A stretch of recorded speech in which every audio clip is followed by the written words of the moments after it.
time, let's see an NCLEX RN video based on care of post-operative patient. Progression of recovery from a surgical procedure through phase 2 includes which of the following? Select all that apply. Vital signs returning to pre-operative state, recovery of reflexes and motor control, patient awake and oriented, patient meeting discharge criteria, absence of pain. So here you need to understand there are 3 levels of post-anesthesia care unit care. Phase 1, Phase 2 and Phase 3. Phase 1 involves the nursing care that is provided in the immediate post-anesthesia period. This phase is generally in the post-anesthesia care unit or intensive care unit. So at that time there will be a close monitoring of vital signs with continuous ECG monitoring also. There will be a focus on the cardiac, respiratory and neurological functions. Then surgical site will be monitored and pain and temperature control will be monitored. The goal of this phase 1 care is to stabilize the patient's vital signs, allow the patient to awake from anesthesia and achieve an adequate pain control. We are going to the phase 2.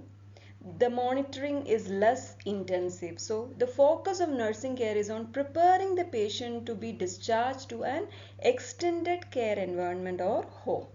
But here also in phase 2 also patient certain criteria need to be maintained, like the patient should be awake and alert, vital signs should be returned to pre-operative values, and the patient should tolerate liquids without nausea and vomiting. There should be pain relief and comfort are provided with pain medications and non-pharmacological measures like positioning, pillow, cold and heat therapies. The patient is stable and able to walk safely. The patient is able to void before discharge. There are no signs of bleeding from the surgical site. The skin is intact and the surgical wound is clean and dry. There are no adverse reactions or complications from surgery and non-surgical procedures that are related to the surgery, like the radiology procedures. Then the patient demonstrates understanding of the teaching, including the medications and the activities. So these things should be checked in phase 2. Phase 3 is extended observation of the post-anesthesia care. So here what the question asks is the progression of recovery from a surgical procedure through phase 2. That includes the vital signs, that is returning to the preoperative state, the recovery of reflexes and motor control, patient is awake and oriented, and patient meet the discharge criteria. Pain will be present, but it should be controlled with medications. Extended observation care is provided under what circumstances? All of the phase 1 critical elements have been met. The patient's vital signs are stable. The transfer bed is not ready. The patient has a stable airway. So here in this post-anesthesia care unit, when should you go for an extended observation? So it should be done only when the transfer bed is not ready or transportation to home is not available. Otherwise, the patient can be shifted from phase 1 to phase 2 or other areas. Post-operative care for a patient who has had a craniotomy is typically handled in which post-anesthesia care unit? Is it an outpatient post-anesthesia care unit, intensive care unit, inpatient post-anesthesia care unit, or procedure area? So here you need to understand post-anesthesia care unit settings are usually they are divided into 4, but it is not limited to 4. They are the inpatient post-anesthesia care unit, ICU, outpatient post-anesthesia care unit, and procedure areas. Here the patient has undergone a craniotomy. So of course we need to give an intensive care to the patient. That is for critically ill patient. So they require more extensive and complex monitoring. So they will be handled in this unit. The initial assessment, including attaching the patient to the cardiac monitor, should be completed in what time frame after admission to the post-anesthesia care unit? Within 60 minutes, within 5 minutes, within 15 minutes, within 30 minutes. The answer is within 5 minutes. The cardiac monitors, everything should be attached to the patient. This helps in the initial immediate assessment of the patient when they are getting to the post-anesthesia care unit. Which statement is true regarding discharge instructions? Discharge teaching should be given only to the patient because of privacy issues. Discharge teaching should be given only to the family members because of post-anesthesia sedation in the patient. Discharge teaching should be done only when the patient has not received any pain medication.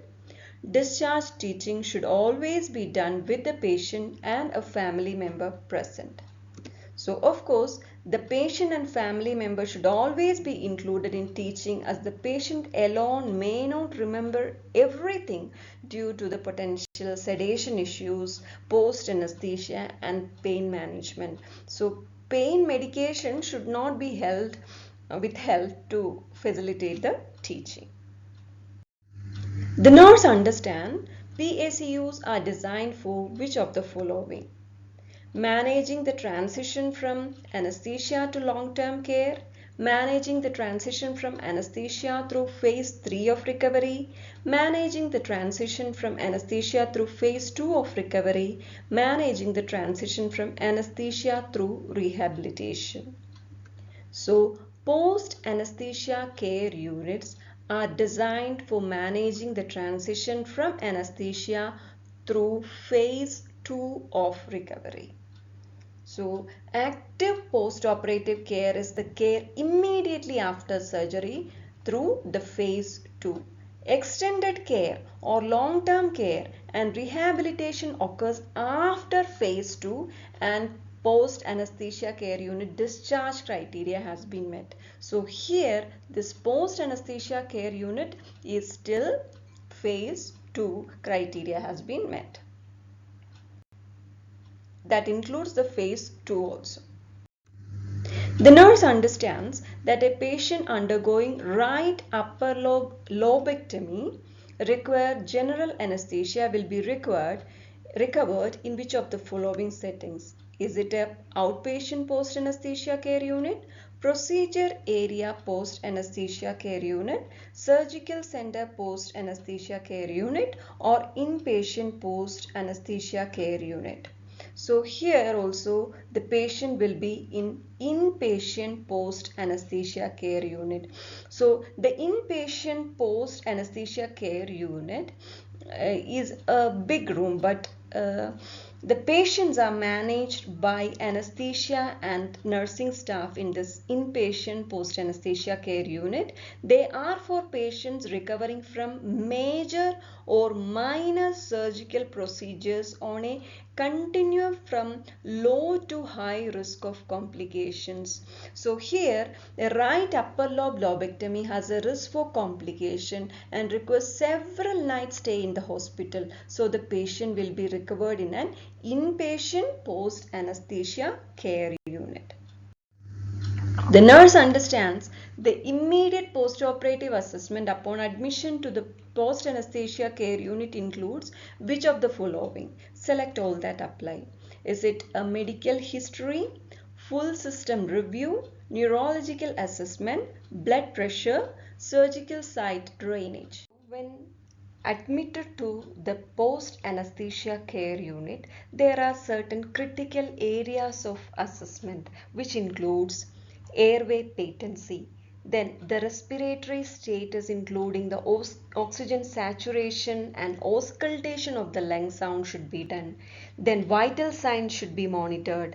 Neurological function should be checked including the level of consciousness, the motor function and sensation. The temperature and color of skin should be checked. Pain level or the comfort level of the patient should be noted.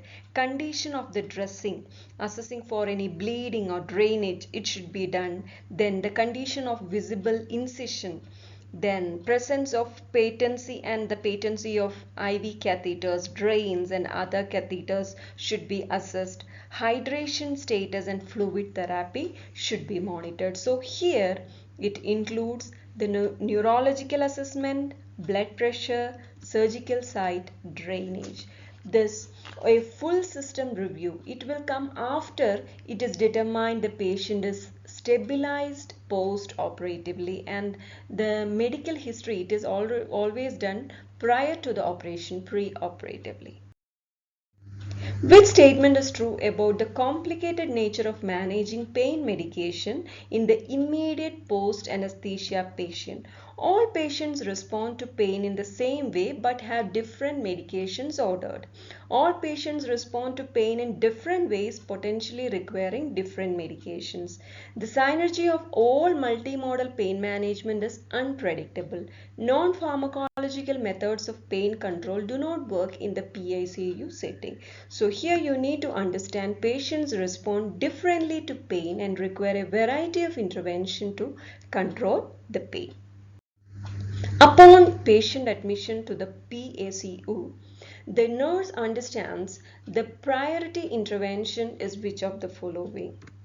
So is it to administer antiemetics, administer pain medication, connect patient to the monitor, or start an IV fluid? Of course, the nurse must attach the patient to the monitor to assess the baseline presenting post-operative vital sign status. The priority of the other actions is based on the patient's initial status. So if hypotensive, you need to give fluids. If in pain, you need to give pain medication. So first is to connect patient to the monitor to assess the various vital signs. A 70-year-old African American man has colon cancer and is scheduled to have a partial colectomy. His medical history includes coronary artery disease and myocardial infarction 3 years ago. He is in chronic atrial fibrillation, has obstructive sleep apnea, and type 2 diabetes. His regular medications include metoprolol, Coumadin, and omeprazole. After surgery, he is transferred from the OR to the PACU. He is drowsy but responds to his pain. He has an oxygen mask and a nasogastric tube in place. He has a urinary catheter and is on cardiac monitor, which shows atrial fibrillation with a rate of 85 beats per minute and a respiratory rate of 12. His oxygen saturation is 97%. His breath sounds are clear and equal bilaterally. He has a dry abdominal dressing and 2 drains draining a small amount of sanguineous liquid. On his legs, he has intermittent pneumatic compression boots that are connected to the small pump on the bed. In addition to the IV fluid that is running, he has a PCA pump, that is patient controlled anesthesia pump, and he received IV doses of fentanyl and morphine before leaving the OR. He responds to his name and shakes his head no when asked if he has any pain. He says the pain is 1 on a scale of 0 to 10. The post-anesthesia care unit nurse discusses the PCA pump with him and explains using the pump. His vital signs are stable and urine output has been good. Because of bowel surgery, nasogastric tube has been connected to low continuous suction as ordered by the surgeon. The nurse assesses his abdomen and hears no bowel sound, but the incision is clean and dry. Here about the patient controlled anesthesia, I would like to add one point. Only the patient, not the family members or the nurse or other healthcare providers, should push the button to deliver the dose of pain medication. It is only the patient who will be doing or managing this PCA. The post-anesthesia care unit nurse understands the first priority upon admission to the PACU is which of the following. Already we have discussed this. Is it informing the family of a status, checking vital signs and neurological status, providing pain medication, assessing the NG tube? Of course, it is checking the vital signs and neurological status. After establishing the patient is stable, a more complete assessment is completed, pain medication is administered, and the family is updated. Initially, upon admission, patient remains sleepy and hard to arouse. The post-anesthesia care unit nurse anticipate an order for which laboratory test. Is it a glucose level, ABG, lactate level, or liver function test? So, after admission to the post-anesthesia care unit, some common laboratory tests need to be done and to be ruled out whether it is abnormal or normal. So here we need to go for a glucose level because the patient is already having a type 2 diabetes. We have to monitor certain other things also. I will tell the different laboratory tests you need to do in post anesthesia care unit and the normal values and what happens if they are abnormal. So the prothrombin time, the activated partial thromboplastin time, the international normalized ratio or platelet count. So everything needs to be evaluated to evaluate the clotting abnormalities because there is a possibility of bleeding post-operatively. We need to monitor if patients are on anticoagulants pre-operatively also. So the PT, the value of the prothrombin time, it is 10 to 13 seconds. APTT or activated partial thromboplastin time is 25 to 35 seconds. International normalized ratio, it is 0.9 to 1.1. Then you have to check for the renal function, which include checking the blood urea nitrogen and creatinine. Also, you know that the blood urea nitrogen is 8 to 21 mg per deciliter and creatinine 0.5 to 1.2 mg per deciliter. Renal function may be decreased because of dehydration from blood or fluid loss. So you have to consider the age and the renal disease also. Next, we will be seeing the glucose level of the patient. Decreased glucose level should be ruled out in case of decrease in level of consciousness or inability to arouse post-operatively. So here in our question also the patient is remaining sleepy and the patient is hard to arouse. So that means there is some problem with the glucose. Mainly the glucose will be reduced. The glucose normal value is 65 to 99 mg per deciliter, the fasting blood glucose. Then next you need to see the serum electrolyte, potassium and sodium. Potassium is 3.5 to 5 milliequivalents per liter. Sodium is 135 to 145 milliequivalents per liter. Values may be abnormal because of the fluid loss, blood loss or overhydration also. So you need to check these electrolytes. Then the WBC count. An increase in the WBC count may indicate infection. The normal value know that 4,500 to 11,000 millimeter cube. And the hematocrit and hemoglobin values, the low values indicate excessive blood loss. The hematocrit value for females it's 36 to 48% with hemoglobin of females 11.7 to 15.5 grams per deciliter. For the males, hematocrit is 42 to 52% with hemoglobin values in the range of 14 to 17.3 grams per deciliter. Shortly later, the patient becomes restless and his heart rate goes up to 100 beats per minute. As the nurse assesses him, the priority assessment should include which interventions? Select all that apply. Check his dressing and drains for bleeding. Check his breathing and oxygen saturation. Check his pain and comfort level. Check to see if he has to have a bowel movement or check his blood pressure and fluid volume status. Of course, you need to check the dressing and drains for bleeding, check for breathing and oxygen saturation, check his pain and comfort level. Bleeding and hypovolemia, pain and decreased oxygen level all can cause tachycardia. So here the bleeding, so that hypovolemia, pain and decreased oxygen level. So one more point is check his blood pressure and the fluid volume status also.